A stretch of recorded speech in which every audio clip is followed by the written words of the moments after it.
For P of X is equal to X square minus 3। अब variable x का power 2 है और ये हाईएस्ट पावर होने के कारण, हाईएस्ट डिग्री होने के कारण ये हमारा क्वाड्रेटिक पॉलिनोमियल बन गया। तो हमको इस क्वाड्रेटिक पॉलिनोमियल के जीरोस का प्रोडक्ट एंड सम निकालना है। तो दूसरे मेथड से निकाल के देखेंगे अभी। तो हम P of X is equal to X square minus 3 consider करेंगे। अब 3 को हम कैसे लिख सकते हैं? √3 का होल स्क्वायर, क्योंकि अगेन 3 हो जाएगा वो, इसलिए √3 का होल स्क्वायर हम लिख सकते हैं। Now this becomes in the form of a square minus b square which is a minus b into a plus b. तो हमको मिल गया x minus √3 into x plus √3।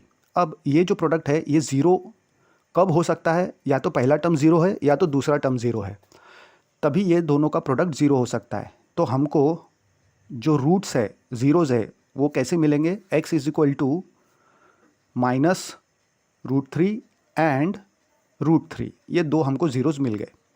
Now again जो हमें गिवन क्वाड्रेटिक पॉलिनोमियल है उसको हम compare करेंगे with the standard form of quadratic polynomial, that is ax square plus bx plus c is equal to 0, जहाँ पे a b c क्या है? रियल नंबर्स है और a b c की वैल्यू हम निकालेंगे, फाइंड आउट करेंगे।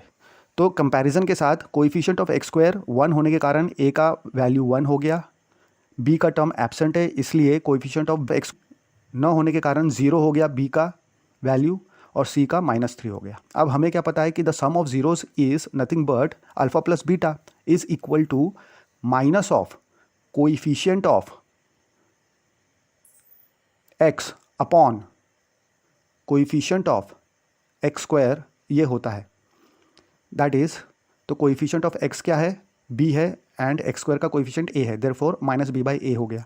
Now the product of the zeros alpha into beta क्या हो गया? Is the constant term upon coefficient of x square.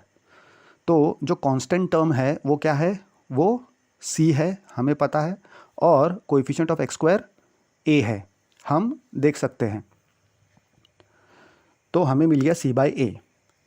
Now अब p ऑफ x के लिए हम ये वैल्यू पुट करके देखेंगे कि सम ऑफ जो जीरोस निकालना है, यानी अल्फा प्लस बीटा, अगर डायरेक्टली निकालते हैं तो हमको क्या मिलेगा? Minus √3 plus √3 is equal to 0, यानी माइनस b बाई a।